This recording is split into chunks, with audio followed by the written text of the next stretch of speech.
mais qui ont là l'occasion, dans ce type de plaidoirie, de montrer qu'ils sont des diasporas utiles et qui vont se mettre à raser les murs quand ils vont voir passer la pétition. Je ne veux pas avoir les problèmes. Ma part quoi dedans? Si on voit mon nom, ouais, je veux voir mes enfants grandir. Tes enfants vont grandir esclaves. Toi qui, dans cette diaspora, a une situation suffisante pour défendre des droits et qui rase les murs. Tes enfants sont des esclaves comme toi. Et tu es en train de préparer le terrain pour transmettre l'esclavage à tes enfants. Tu ne transmets rien d'autre. Toi qui es là, aux États-Unis, en Grande-Bretagne, tu joues au grand type, à la grande femme. Oh, je travaille chez tel. J'ai telle position. Ta position ne vaut rien si tu ne transmets pas à tes enfants la liberté, la souveraineté, la dignité. Et si tu ne leur rends pas la saveur de leurs racines africaines. Tout ce que tu auras fait dans le monde ne sert à rien. Parce que ces gens que tu vois là, un jour, ils vont se lever, ils vont arracher tout ce que vous avez accumulé chez eux. Les choses que vous leur voyez nous faire, c'est ce qu'ils vont vous faire à vous tous. Où sont les intellectuels, les activistes anglophones dans ce combat contre le terrorisme en Afrique? Ils sont où? Parce que moi, je lis l'anglais. J'écoute en anglais. Ils sont où? Ils sont où? Les Afro-Américains. Les Américains d'origine africaine, non pas par l'esclavage, mais qui sont venus par migration, ils sont où? Chacun se bat pour avoir son petit poste. Ah, j'ai un poste à New York, il ne faut pas que j'ai des problèmes. J'ai un poste à Los Angeles, ce n'est pas quelqu'un qui m'a donné. J'ai un poste à Montréal, j'ai un poste... Les Africains sont les plus grands raseurs de murs de toutes les diasporas. Regardez par comparaison ce que fait la diaspora israélienne quand l'État d'Israël est menacé. Regardez. Regardez ce qu'elle fait. Regardez ce que fait le lobby juif américain pour Israël. Ce lobby à lui tout seul est en réalité le bras par lequel Israël maintient ses intérêts en puissance dans le champ géopolitique international. Or, les Africains sont plus nombreux. Les Africains sont plus riches. Potentiellement, ils sont même plus puissants que le lobby juif américain. Mais ils sont plus divisés. Ils sont plus lâches, ils sont plus détruits dans leur personnalité, dans leur identité culturelle. Conséquence, le Mali crie dans le désert. Le lobby afro-américain, descendant de l'esclavage, ne prend pas l'affaire à cœur. Les Africains américains qui sont venus par l'immigration africaine aux États-Unis, où sont les intellectuels, les activistes anglophones? Bonjour les amis, bonsoir, selon l'heure à laquelle vous allez regarder cette vidéo. Les amis, aujourd'hui, je viens vous présenter une vidéo qui est vraiment importante pour nous, en tout cas pour tous les Africains, d'où qu'ils résident sur cette terre des hommes. Alors les amis, c'est le professeur Franklin Nyamsi qui vient ici nous interpeller par rapport à une situation qui prévaut depuis au moins plus de 4 ans aujourd'hui. Le professeur Franklin Nyamsi parle des accusations qui avaient été faites par le Mali, le Burkina Faso et le Niger à l'endroit de la France par rapport au financement du terrorisme. Alors les amis, écoutons le propos du professeur Franklin Nyamsi. C'est un propos qui est riche en enseignements et il nous invite tous à signer cette pétition-là. Elle est importante pour nous. Pourquoi? Parce que nous avons besoin de savoir la vérité. Oui, nous avons besoin de savoir la vérité de ce qui s'est passé, non seulement au Mali, mais aussi en Libye, pour que le guide libyen soit, n'est-ce pas, assassiné. Si tu es nouveau sur cette chaîne, n'oublie pas de liker, de commenter et de partager. Et aussi de t'abonner. Chers frères et sœurs, abonne-toi. Et ce que j'aimerais te dire, toi qui me regardes, toi qui viens du Cameroun ou de n'importe quel pays d'Afrique, je te demande, n'est-ce pas, surtout si tu es camerounais, d'aller t'inscrire sur la liste de l'ECAM et de prendre ta carte d'électeur, car ta voix compte. L'Afrique en miniature a besoin de toi. Tu es une force. Merci. Européens, américaines, américains, vous, asiatiques, vous qui êtes dans les océans Atlantique et Indien, à l'instant même où je m'adresse à vous ce samedi 18 janvier 2025 sur la planète bleue, à partir de cet oratoire, je prends la parole pour vous prévenir qu'a été introduite aujourd'hui, 18 janvier 2025, à 3 instances internationales, une pétition pour demander qu'une enquête parlementaire et judiciaire soit ouverte pour examiner les accusations gravissimes formulées depuis 3 ans par les républiques du Mali, du Burkina Faso et du Niger contre les autorités de la République française pour soutien, financement et armement du terrorisme en Afrique. Je vous demande, en cette journée solennelle du 18 janvier 2025, de penser à toutes les personnes à travers le monde, pas seulement en Afrique, toutes les personnes qui ont été tuées dans les crimes terroristes, pas seulement en Afrique, mais également en Asie, en Europe, en Amérique, et à penser que ces personnes méritent de notre part, nous qui leur avons survécu, sans avoir plus de mérite nécessairement qu'elles, que nous fassions entendre la voix de la vérité et de la justice à leurs propos. Notre devoir sur la planète est d'être juste envers les vivants, mais aussi envers les morts. D'être juste envers les vivants, envers les morts, mais aussi envers les générations futures. Car l'humanité est passée, présente et future. Elle s'étend dans les 3 dimensions du temps.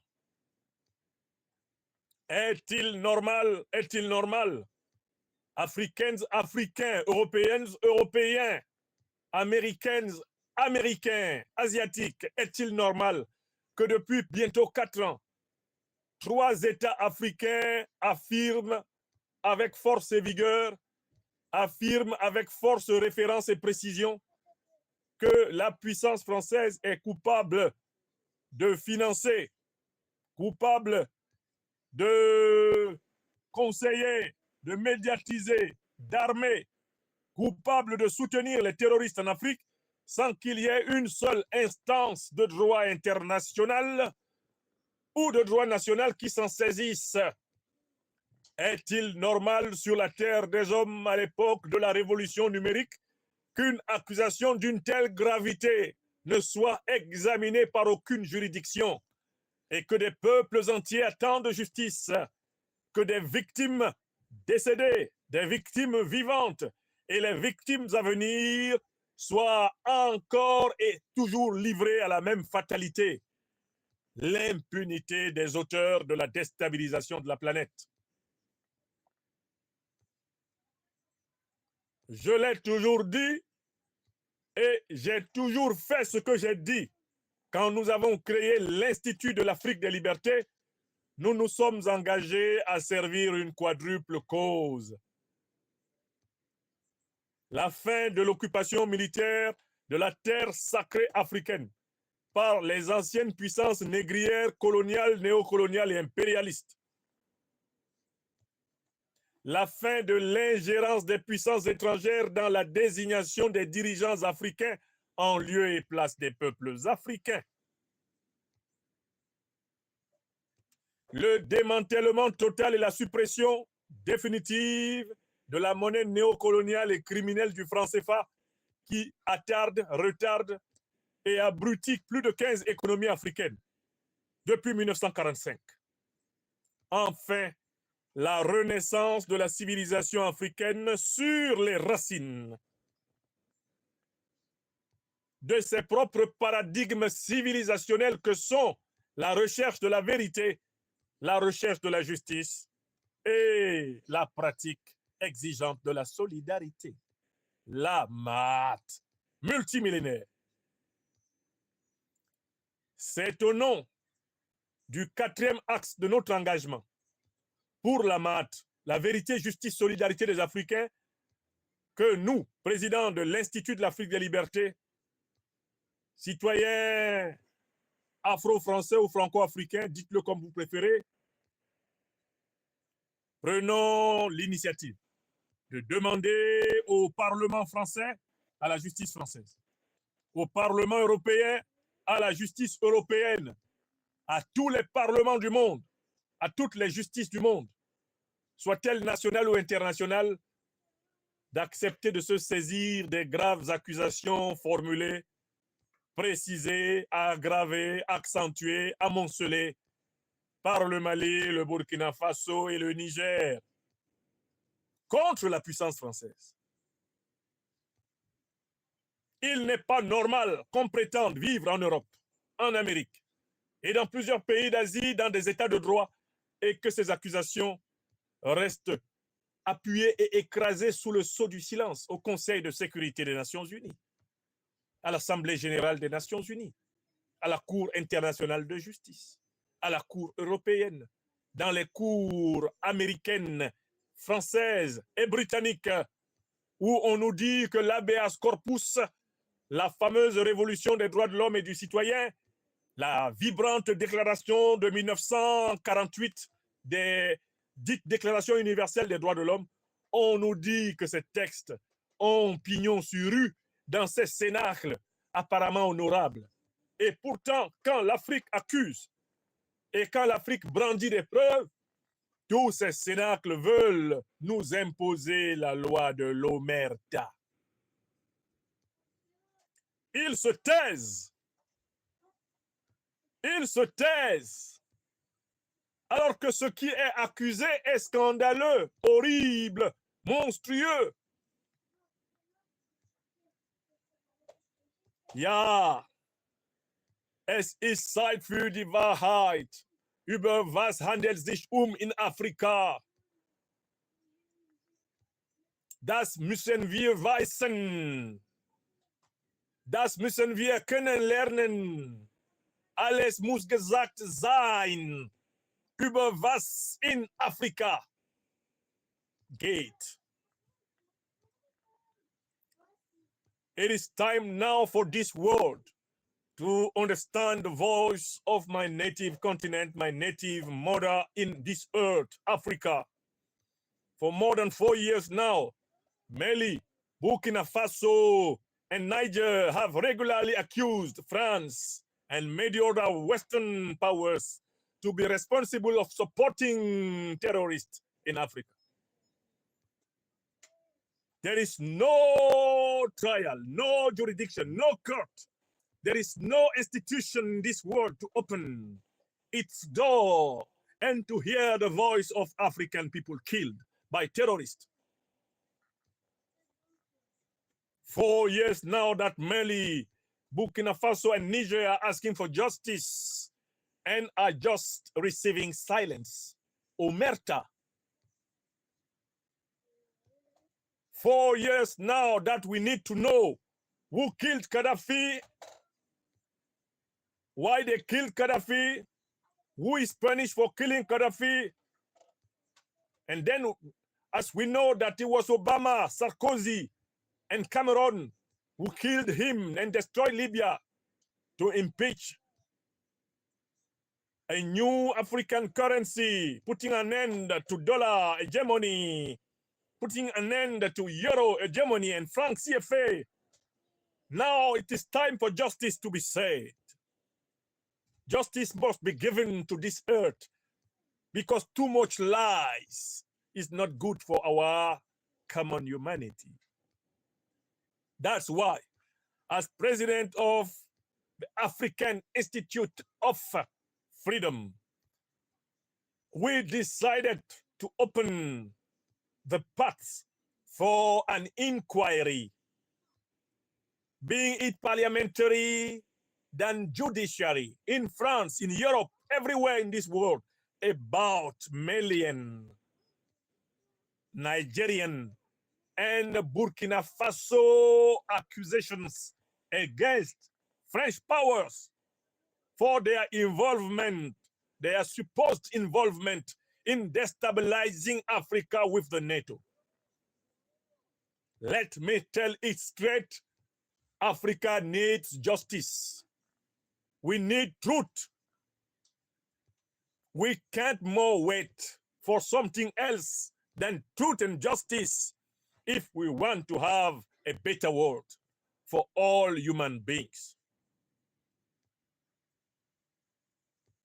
A bon ba Africa be ba nie embleme nano itelep mentelebna ki ngane liku li bon ba Africa ba banjoli nyukunde e Africa menteleb kale mwimina miniminterbe Mali, Burkina Faso,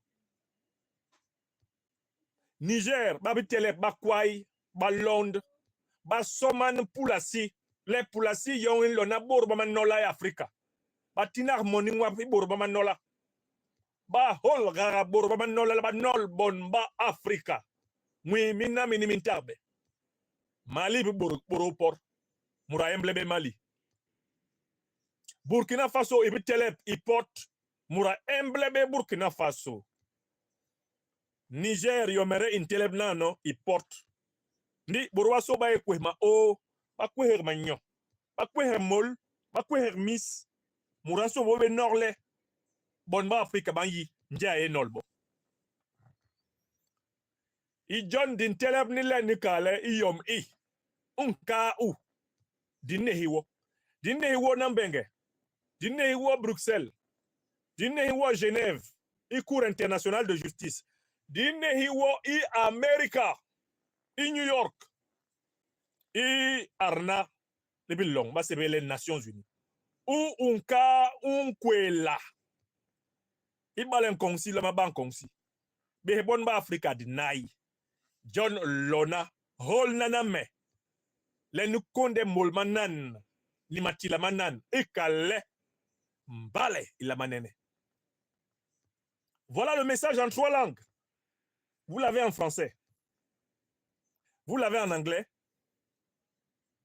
Vous l'avez en bassa bantou. Est-ce que vous êtes à l'aise quand vous êtes citoyen français d'origine africaine d'entendre qu'on accuse la France, le pays dont vous êtes citoyen adoptif, d'être coupable de terrorisme dans votre pays d'origine, dans votre terre d'origine? Vous êtes à l'aise, vous dormez tranquille? Vous, les Britanniques, là, les Britanniques, les Africains britanniques, et je parle surtout à mes frères anglophones. Parce que, on a beau dire, les anglophones, ils ne sont pas en première ligne de cette histoire. Depuis que le Mali, le Burkina Faso et le Niger sont en train de dénoncer la France, combien d'intellectuels anglophones, combien d'activistes anglophones sont en première ligne? Tout se passe comme si nos frères africains, quand ils sont anglophones, ils pensent qu'être anglophone est plus important qu'être africain. Où sont les intellectuels, les activistes anglophones dans ce combat contre le terrorisme en Afrique? Ils sont où? Parce que moi, je lis l'anglais. J'écoute en anglais. Ils sont où? Ils sont où? Les Afro-Américains. Les Américains d'origine africaine. Non pas par l'esclavage, mais qui sont venus par migration, ils sont où? Chacun se bat pour avoir son petit poste. Ah, j'ai un poste à New York, il ne faut pas que j'ai des problèmes. J'ai un poste à Los Angeles, ce n'est pas quelqu'un qui m'a donné. J'ai un poste à Montréal. J'ai un poste... Les Africains sont les plus grands raseurs de murs de toutes les diasporas. Regardez par comparaison ce que fait la diaspora israélienne quand l'État d'Israël est menacé. Regardez. Regardez ce qu'elle fait. Regardez ce que fait le lobby juif américain pour Israël. Ce lobby à lui tout seul est en réalité le bras par lequel Israël maintient ses intérêts en puissance dans le champ géopolitique international. Or, les Africains sont plus nombreux. Les Africains sont plus riches. Potentiellement, ils sont même plus puissants que le lobby juif américain. Mais ils sont plus divisés. Ils sont plus lâches. Ils sont plus détruits dans leur personnalité, dans leur identité culturelle. Conséquence, le Mali crie dans le désert. Le lobby afro-américain, descendant de l'esclavage, ne prend pas l'affaire à cœur. Les Africains américains qui sont venus par l'immigration africaine aux États-Unis, au Canada, c'est pas le premier de leurs soucis. Ils se disent pas, mais il faut qu'on aille au Congrès, il faut qu'on aille à la Chambre de représentants, leur dire, il faut qu'on en discute. How is it possible that the NATO and France are accused of destabilizing Africa, and we are Africans in America or Africans American, and we don't do anything. We don't dare. This is not our problem. Our problem is the national elections in America. Ouais, bah alors Pékin, les enfants perdus de l'Afrique.